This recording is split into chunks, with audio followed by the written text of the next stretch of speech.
Una iglesia gloriosa para Jesús. Ya fue predicado todo. ¿Qué voy a decir esta mañana? Tómenlo como una confirmación de todo lo que se dijo, una reafirmación. El pasaje que nos inspiró a este lema, como ya se dijo anoche, lo mencionó Oscar Marcelino, fue Efesios capítulo 5, los versículos 25 al 27. Lo leo nuevamente. Dice allí: Cristo amó a la iglesia y se entregó a sí mismo por ella, para santificarla, habiéndola purificado en el lavamiento del agua por la palabra, a fin de presentársela a sí mismo una iglesia gloriosa, que no tuviese mancha, ni arruga, ni cosa semejante, sino que fuese santa y sin mancha.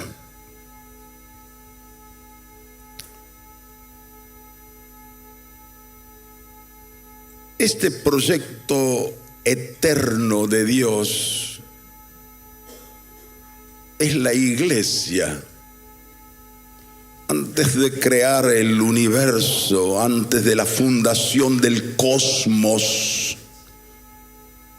Dios tuvo esta visión, esta idea, este sueño, este proyecto.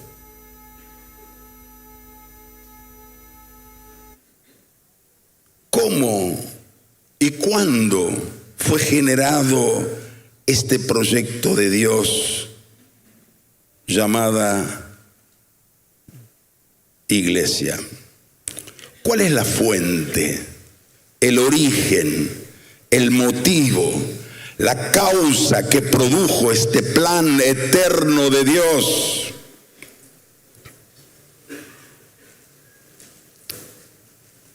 Lo expresa la primera frase de nuestro texto. Cristo amó a la iglesia.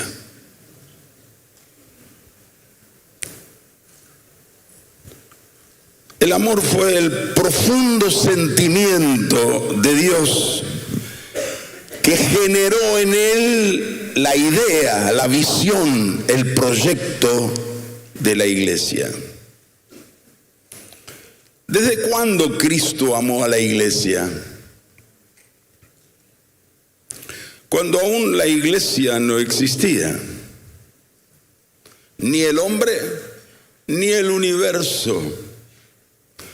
Jeremías 31:3 dice: Jehová se manifestó a mí hace ya mucho tiempo, diciendo: con amor eterno te he amado, por tanto te prolongué mi misericordia. Y en Efesios capítulo 1, Pablo dice que el Padre nos escogió en Cristo antes de la fundación del mundo, para que fuésemos santos y sin mancha delante de Él, en amor, habiéndonos predestinado para ser adoptados hijos suyos por medio de Jesucristo, según el puro afecto de su voluntad. Esta expresión,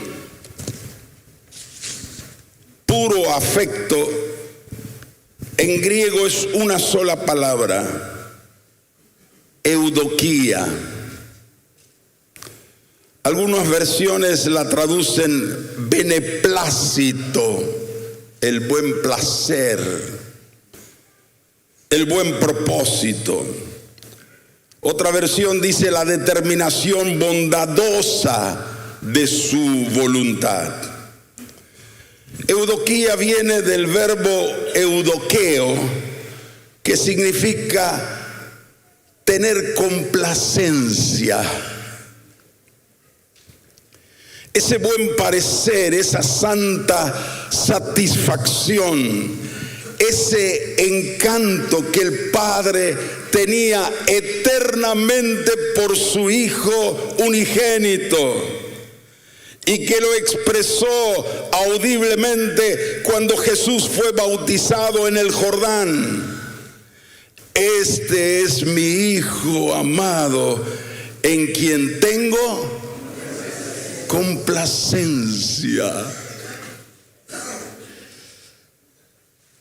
en quien me deleito, me gozo. Él es mi alegría plena. Con ese mismo afecto, amor y placer, el Padre nos quiso crear y adoptarnos como hijos suyos por medio de Jesucristo, según el puro afecto de su voluntad, eudoquía, con el mismo placer, con la misma complacencia. Es una locura que el Padre, por esa eudoquía que siente hacia su Hijo, con ese mismo placer nos ha predestinado, nos ha escogido, ha proyectado tenernos a nosotros como sus hijos. ¿No es maravilloso? Dale un aplauso.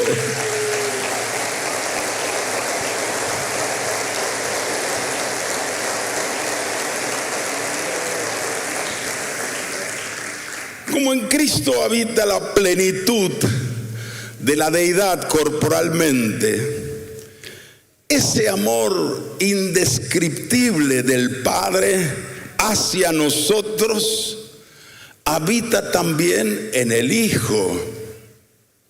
Por eso dice, Cristo amó a la iglesia con ese amor eterno, a la iglesia, a nosotros,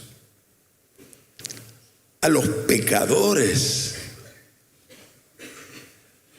a los que estábamos muertos en nuestros delitos y pecados. Sí, a vos y a mí. Los ingleses dicen too much. Es demasiado. Es para postrarse ante Él y derramar lágrimas, como hizo aquella mujer, de agradecimiento, de gratitud. Cristo amó a la iglesia y se entregó a sí mismo por ella. ¿A quiénes incluyó en su plan eterno? ¿A quiénes amó Dios? ¿A quiénes predestinó para que fuesen adoptados como hijos suyos por medio de Jesucristo?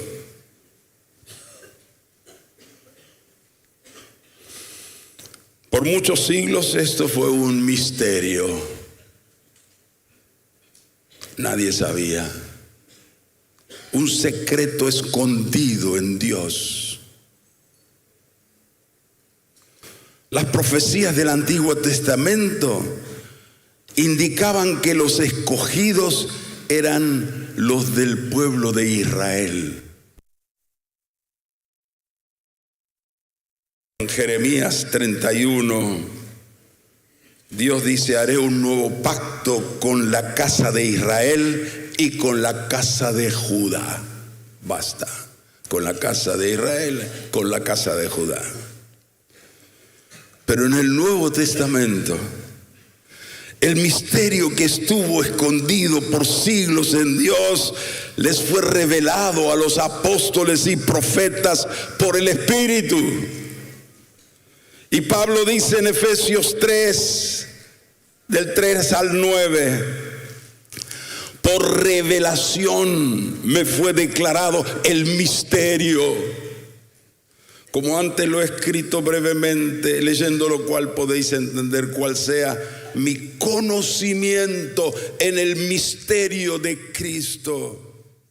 Misterio que en otras generaciones no se dio a conocer a los hijos de los hombres, como ahora es revelado a sus santos apóstoles y profetas por el Espíritu. 2 puntos. ¿Cuál es? Que los gentiles,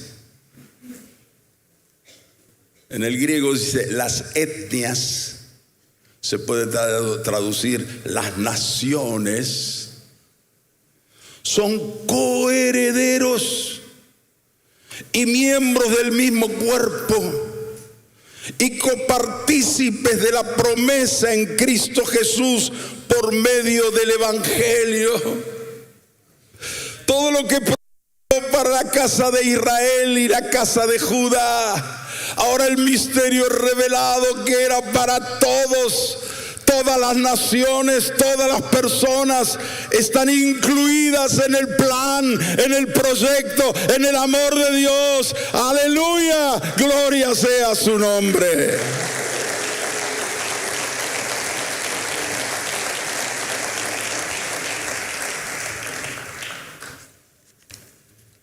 Evidentemente uno de los máximos receptores de esta revelación fue el apóstol Pablo. Y en el capítulo 3 de Efesios sigue diciendo: a mí, que soy el más pequeño de todos los santos,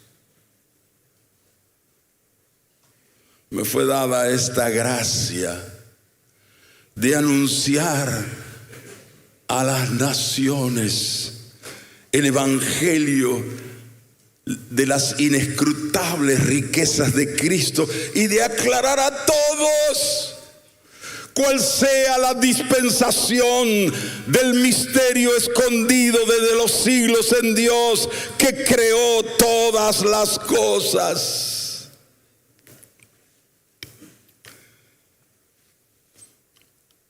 El misterio fue revelado. Todos los hombres, todas las mujeres, de todas las naciones, son llamados a ser parte del pueblo de Dios, que es la iglesia. ¿Cuántos dicen amén? Porque de tal manera amó Dios ¿a quién? Al mundo,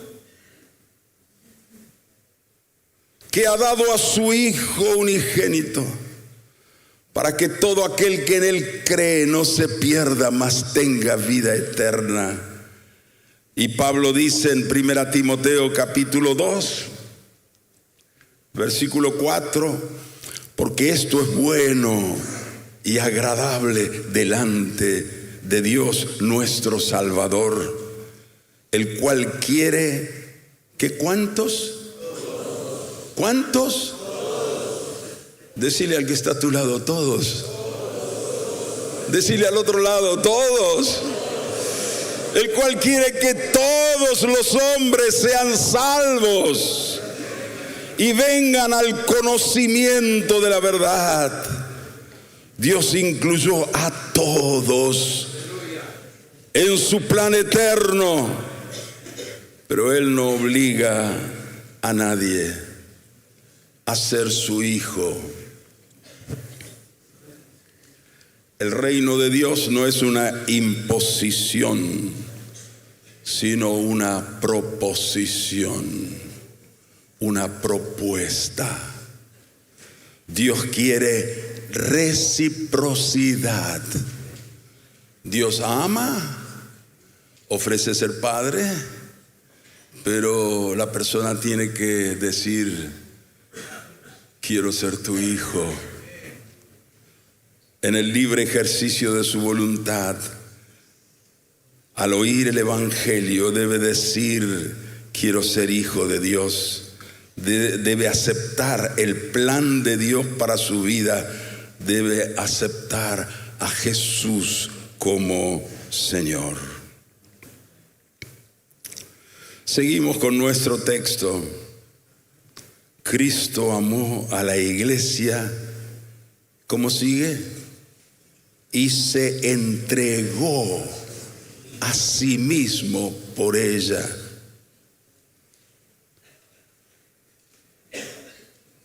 ¿Por qué la cruz? ¿Por qué semejante sacrificio?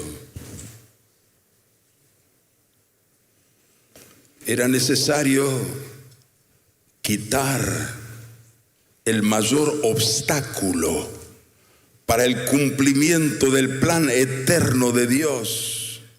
¿Cuál es el mayor? Y sus trágicas consecuencias. Juan el Bautista presenta a Jesús como el Cordero de Dios, que quita el pecado ¿de quién? Del mundo. Jesucristo sufrió en la cruz el máximo sacrificio que una persona podría padecer. Después de ser azotado y escarnecido, después de padecer 3 horas de intensa agonía en la cruz, en medio de la oscuridad, a las 3 de la tarde se escuchó un último grito: consumado es. Todo se ha completado. Y ese grito se escuchó hasta el tercer cielo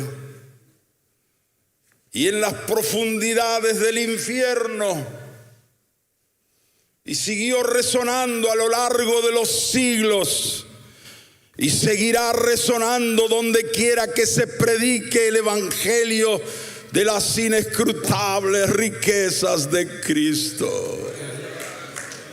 Todo se ha completado. ¿Lo crees?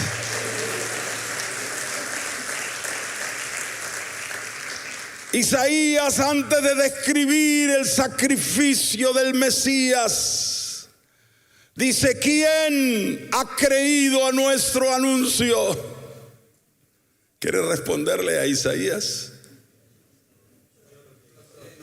A ver, decile a Isaías, te va a escuchar. Fuerte. Voy a preguntar de parte de Isaías: ¿quién ha creído a nuestro anuncio? Yo. Aleluya. Consumado es. El Cordero, destinado antes de la fundación del mundo, ya fue sacrificado. Su sangre fue derramada. El pecado del mundo fue quitado. El precio de nuestra redención fue pagada. Nuestros pecados fueron perdonados. La ira de Dios fue apaciguada. Dios nos hizo aceptos en el amado. Su ira se transformó en sonrisa, en aceptación. Dios estaba en Cristo reconciliando consigo al mundo. El velo fue roto. Se abrió el camino al lugar santísimo. Anuló el acta de decretos que había contra nosotros, clavándola en la cruz y despojando a los principados y potestades, los exhibió públicamente, triunfando sobre ellos en la cruz. Destruyó por medio de la muerte al que tenía el imperio de la muerte, esto es, al diablo. Nuestro hombre viejo fue crucificado juntamente con él. Con una sola ofrenda hizo perfectos para siempre a los santificados. Derribó la pared intermedia de separación que había entre judíos y gentiles, y de ambos pueblos hizo uno, y mediante la cruz reconcilió con Dios a ambos en un solo cuerpo, matando en ella las enemistades. Gloria cantemos al Redentor, que por nosotros quiso morir, y que gracia del Salvador siempre dirija nuestro vivir.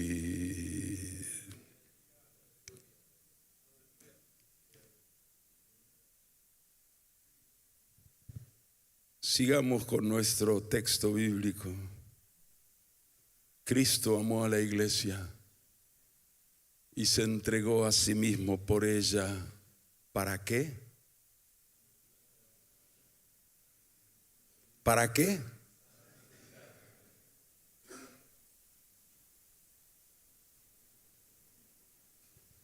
Interesante. No dice para salvarla, sino para santificarla.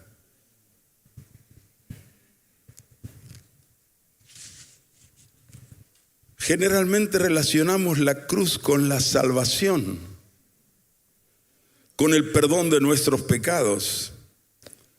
Pero el propósito del sacrificio de Cristo, su objetivo final, no es la salvación, no es el perdón, es la santificación.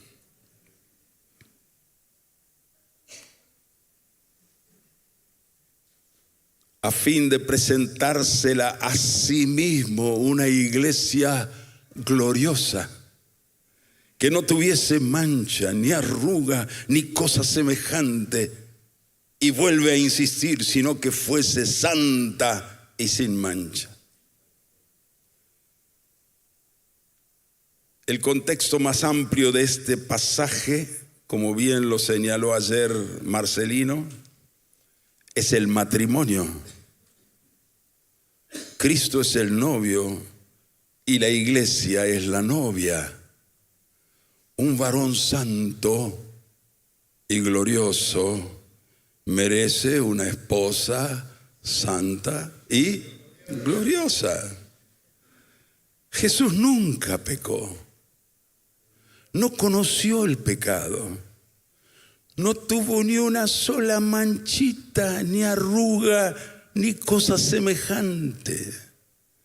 En cambio nosotros, estábamos llenos de manchas, llenos de suciedad, de inmundicias. Éramos abominables ante un Dios santo.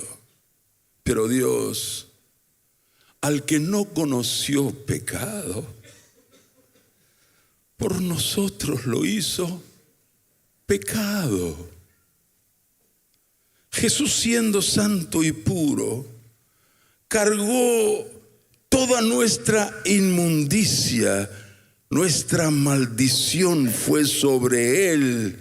Y en la cruz compareció ante el Padre como el responsable de todos nuestros pecados, y la justa ira de Dios cayó sobre él. Herido fue por nuestras rebeliones, molido por nuestros pecados. El castigo de nuestra paz fue sobre él, y por su llaga fuimos nosotros curados. Jesús frente a la cruz le dijo al Padre, Salmo mesiánico 40, y está en Hebreos: he aquí que vengo, oh Dios, para hacer tu voluntad. Quítalo primero para establecer esto último. Y dice el autor de Hebreos: en esa voluntad somos santificados mediante la ofrenda del cuerpo de Jesucristo, hecha una vez para siempre, porque con una sola ofrenda hizo perfectos para siempre a los santificados. Consumado es. Todo fue realizado.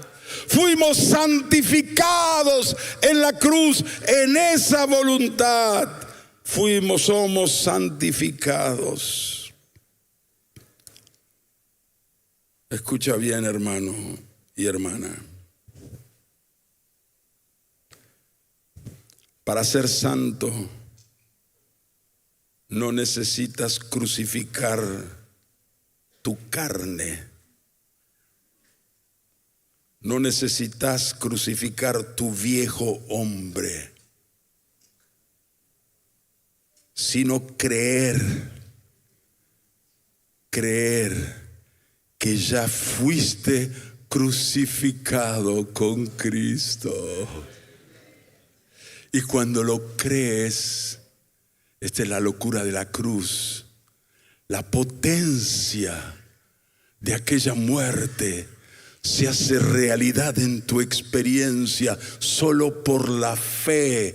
No es por las obras, no es por tu esfuerzo, no es lo que vos hagas, es lo que Él hizo. Consumado es. Y cuando tú crees que estoy crucificado juntamente con Cristo, que fui santificado en aquella cruz,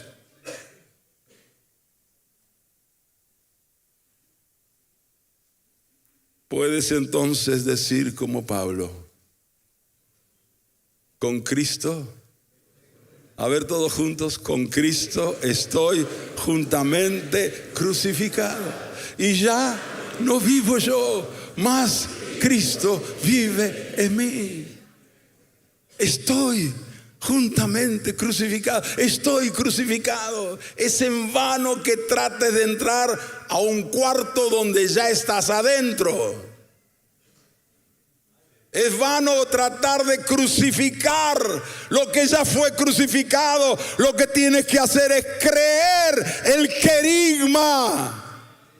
Y al creerlo, lo experimentas, la liberación del viejo hombre y de la carne. Porque los que son de Cristo han crucificado su carne con sus pasiones y deseos. No dice que tienen que crucificar, sino que han crucificado su carne con sus pasiones y deseos.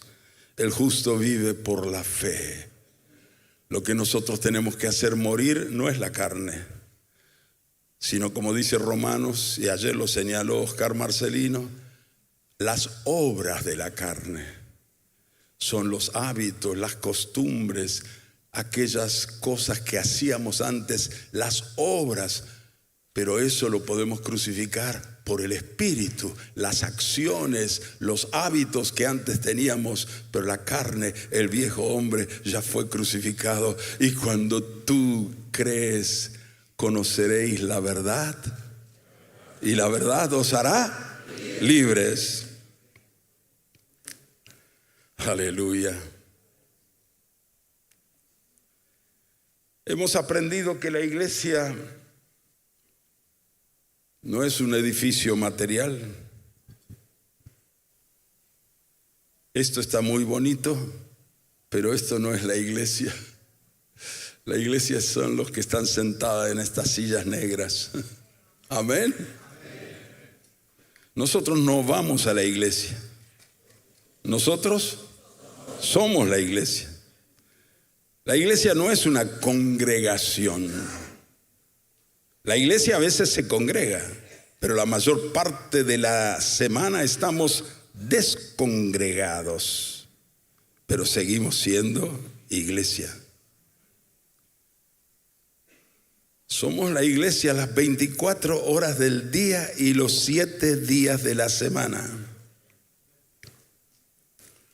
Acá es muy fácil ser santo. Todos los hermanos son amables, te saludan con un beso. Dios te bendiga, qué lindo hermano verte, un abrazo. Y son todos santos acá en la congregación. El asunto es en casa. Amén. En la calle, cuando se te cruza mal un auto,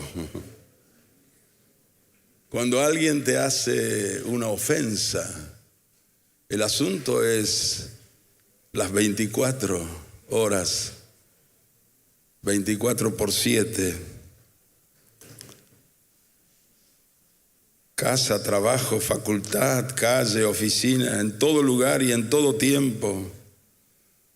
Por lo tanto, una iglesia santa está formada por hombres y mujeres que se comportan santamente en toda su manera de vivir.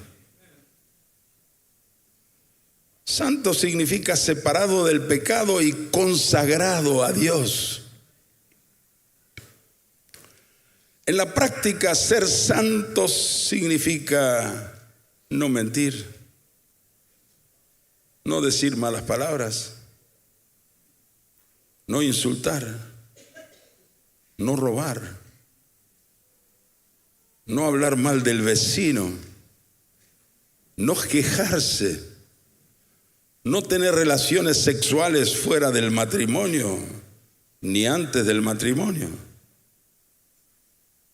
No mirar pornografía, no guardar rencor, no ser avaro.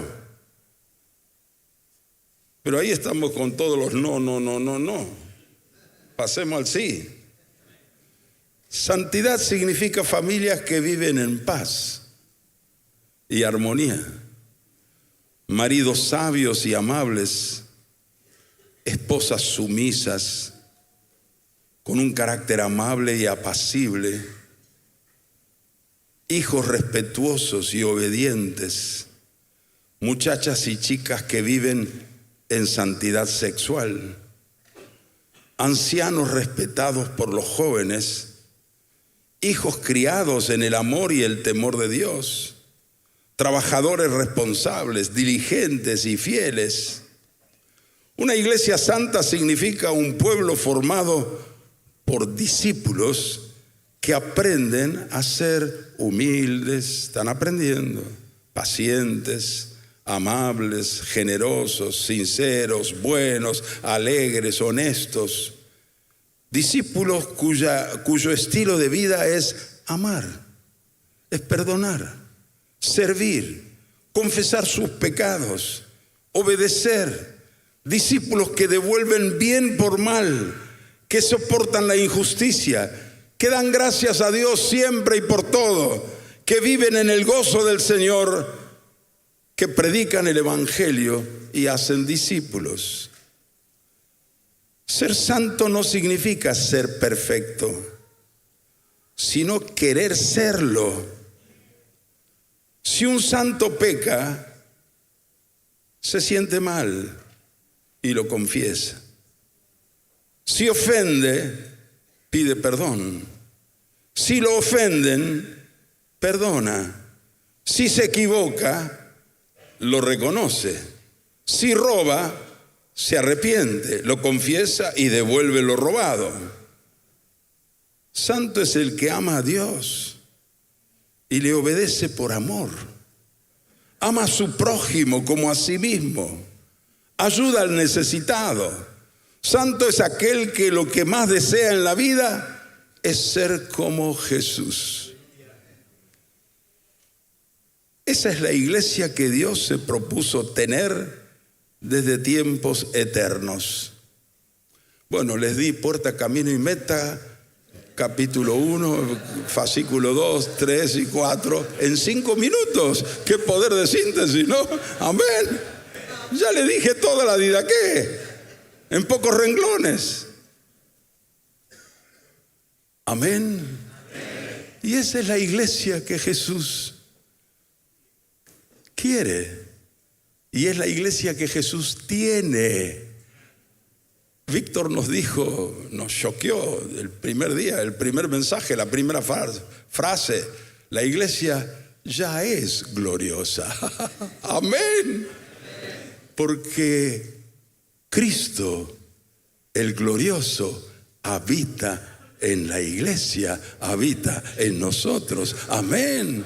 Iglesia gloriosa no es para el futuro, no es una meta, es un presente. Vivimos en Cristo, estamos sentados con Él en lugares celestiales. Bendito sea el Señor. Aleluya.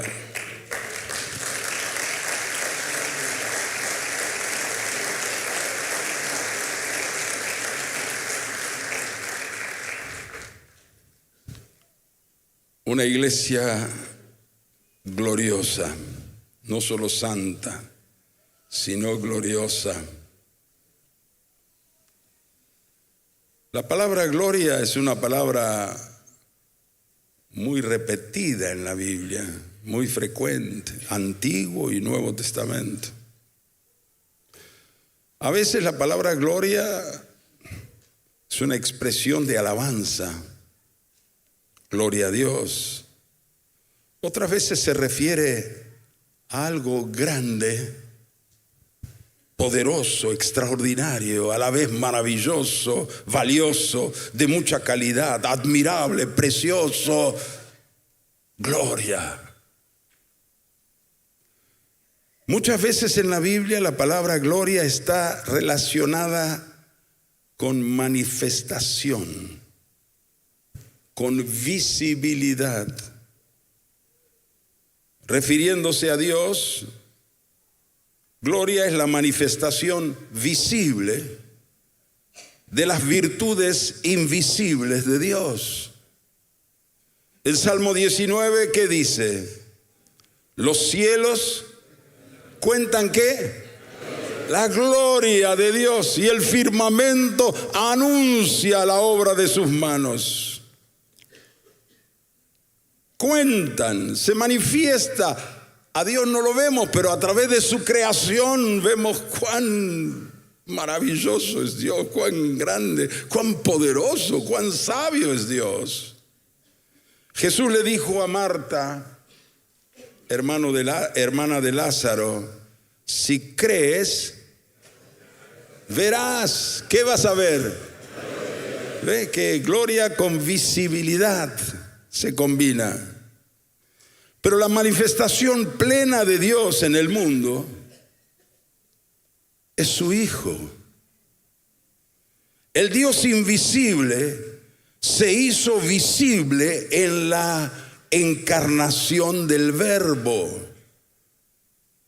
Juan dice: aquel Verbo se hizo carne y habitó entre nosotros y vimos. ¿Qué vimos? Su gloria. El Dios invisible se hizo visible en la persona de Jesús, ahora se hizo carne.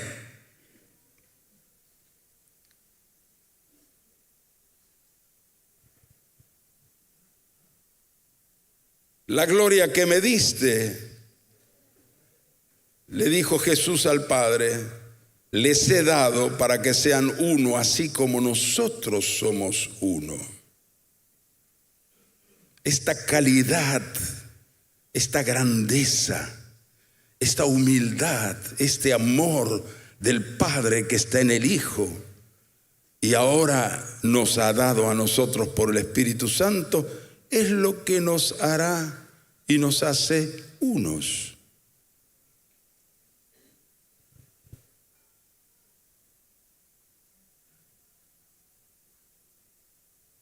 El Dios invisible se hizo visible por Jesucristo hace 2000 años.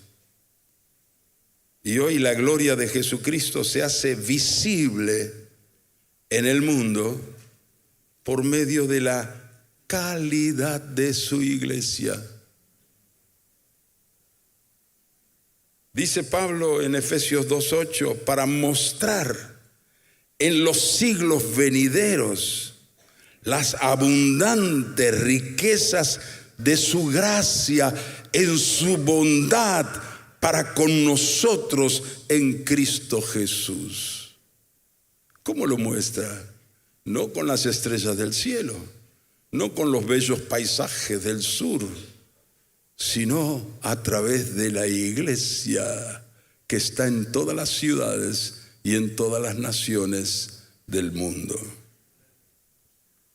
La iglesia existe para manifestar al mundo la gloria de Dios, la bondad de Dios, la misericordia, el amor, la gracia, el poder, la paciencia, la santidad, la justicia. Al vernos a nosotros, la gente va a conocer a Jesús.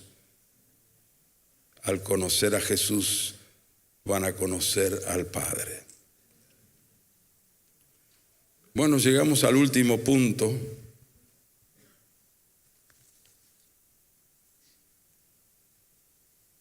Seguimos con el texto, dice, Cristo amó a la iglesia, se entregó a sí mismo por ella, para santificarla, habiéndola purificado por el lavamiento del agua, por la palabra. Es aquí donde radica nuestra responsabilidad como ministros y colaboradores de Jesucristo. Porque el sacrificio redentor y santificante de Cristo ya fue consumado en la cruz. Cuando Él dijo consumado es, todo fue realizado en forma completa y perfecta en la cruz. Entonces, ¿qué falta para que la iglesia alcance su plenitud en calidad, unidad y cantidad? ¿Qué falta? Falta la comunicación de la palabra en su totalidad. Por eso Pablo en Colosenses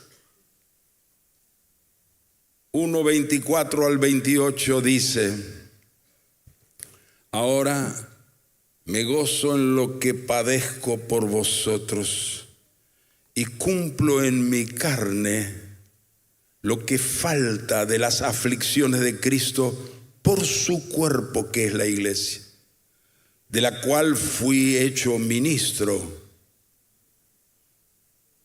Y sigue diciendo más adelante, para que anuncie cumplidamente la palabra de Dios. No se entiende bien qué es cumplidamente. Una mejor traducción sería para que anuncie la totalidad o completamente la palabra de Dios. El misterio que había estado oculto desde siglos y edades, pero que ahora ha sido manifestada a sus santos, que es Cristo en vosotros, la esperanza de gloria. Y ahora dice, ¿a quién anunciamos? Esto es querigma, anuncio. Amonestando a todo hombre y enseñando, esto es didaqué, anunciar, proclamar y enseñar. Y enseñando a todo hombre en toda sabiduría, a fin de presentar perfecto en Cristo Jesús a todo hombre. La totalidad de la palabra de Dios tiene que ser predicada y enseñada. Y la palabra en su totalidad comprende dos aspectos: querigma y didaqué. Todo el querigma y toda la didaqué, para presentar perfecto en Cristo Jesús a todo discípulo, debemos comunicar la totalidad de la palabra de Dios, es decir, la totalidad del querigma y la totalidad de la didaqué. La totalidad del querigma es la totalidad de la verdad que revela a Cristo y su obra por nosotros, en nosotros y a través de nosotros. La totalidad de la didaqué son los mandamientos que revelan la voluntad de Dios para nuestras vidas. Entre nosotros, en general, hemos enfatizado y ministrado más sobre la didaqué que sobre el querigma. Por dos razones. Por un lado,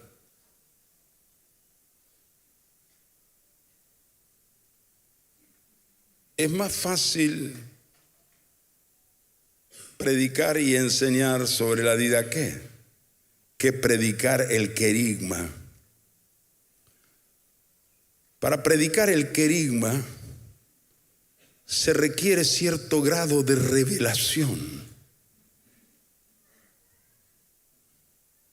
Es más fácil enseñar los mandamientos, pero eso desequilibra nuestro ministerio. Por otro lado, debemos reconocer, haciendo una autocrítica, que nuestro material de discipulado, puerta, camino y meta, es más didaqué que querigma. El 80% es didaqué. Y eso también debemos corregir, debemos equilibrar.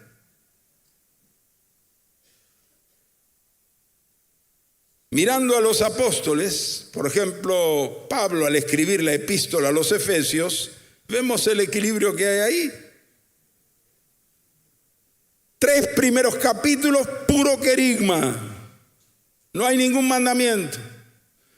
Capítulo 4, 5 y 6, todo didaqué. 3 y 3, 50-50. Colosenses tiene 4 capítulos. Los primeros 2 capítulos, querigma. Los últimos 2 capítulos, didaqué, parecido a Efesios. Romanos tiene mucho más querigma que didaqué. La didaqué recién aparece en el capítulo 12. Y luego en el 14 y 15. Mayormente, toda la obra de Cristo en la cruz, la justificación, la santificación, el andar en el Espíritu, todo es querigma.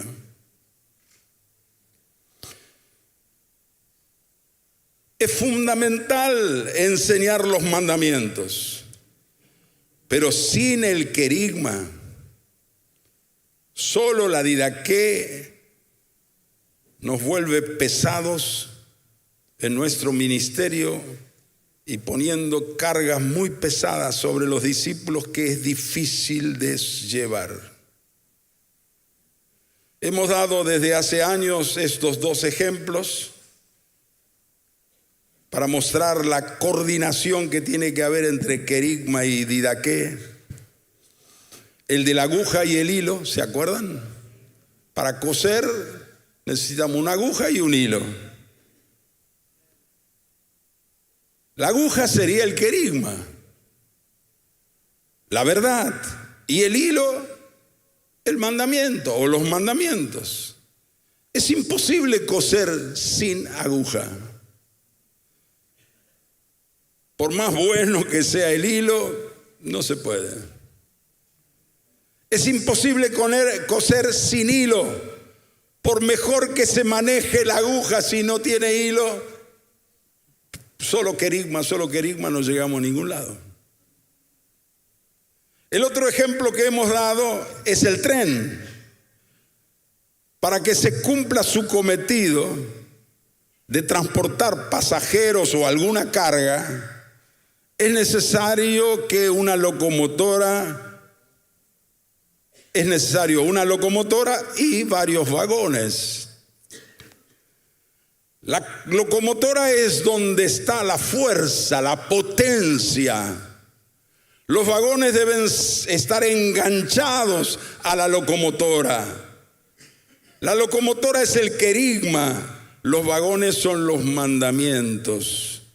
Solo enseñar la didaqué es poner a los discípulos una carga muy pesada e imposible de llevar.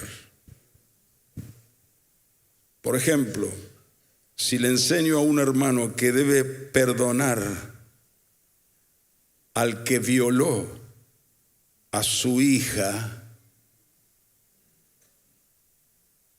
lo más probable es que él me diga, no puedo, es más fuerte que yo. Ya lo intenté, pero no puedo. No me pidas eso. No, no te lo pido yo, te pide Jesucristo, que es el Kyrios, y vos tenés que obedecer porque Él es el Señor. Lo voy a matar. ¿Qué está necesitando? La proclama de la verdad.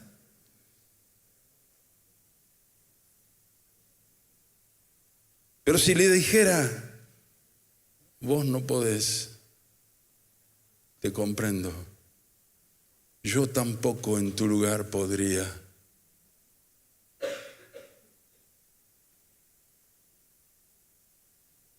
Pero querido hermano, Jesús está dentro tuyo. Eso ya es verdad, no es mandamiento. Jesús habita en ti. Él pudo perdonar a sus asesinos mientras lo crucificaban y orar a favor de ellos. Vos no podés, yo tampoco, pero Jesús pudo y puede, está dentro tuyo. Déjalo que Él perdone en tu corazón. Amén. Dios nos da gracia para compartir la verdad. Conoceréis la verdad y la verdad os hará libre.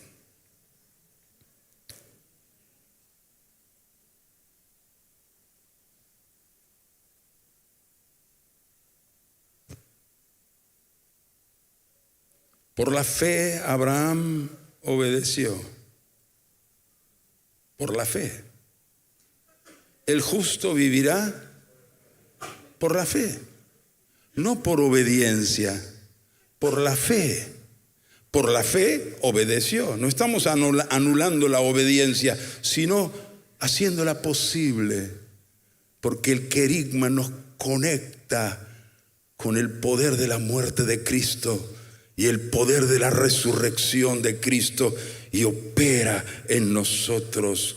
Dios nos bendijo con toda bendición espiritual en los lugares celestiales en Cristo. Eso es querigma. Todo lo puedo en Cristo que me fortalece. Eso es querigma. Eso tenemos que transmitir. La palabra, el logos, es el querigma más la didaqué. Y estos deben ir juntos. De este modo, por el lavamiento del agua, que es la palabra, iremos siendo purificados hasta ser santos y sin mancha, y alcanzaremos el nivel de la iglesia gloriosa y santa que Dios se propuso desde antes de la fundación del mundo. A Él sea la gloria ahora y siempre. Amén.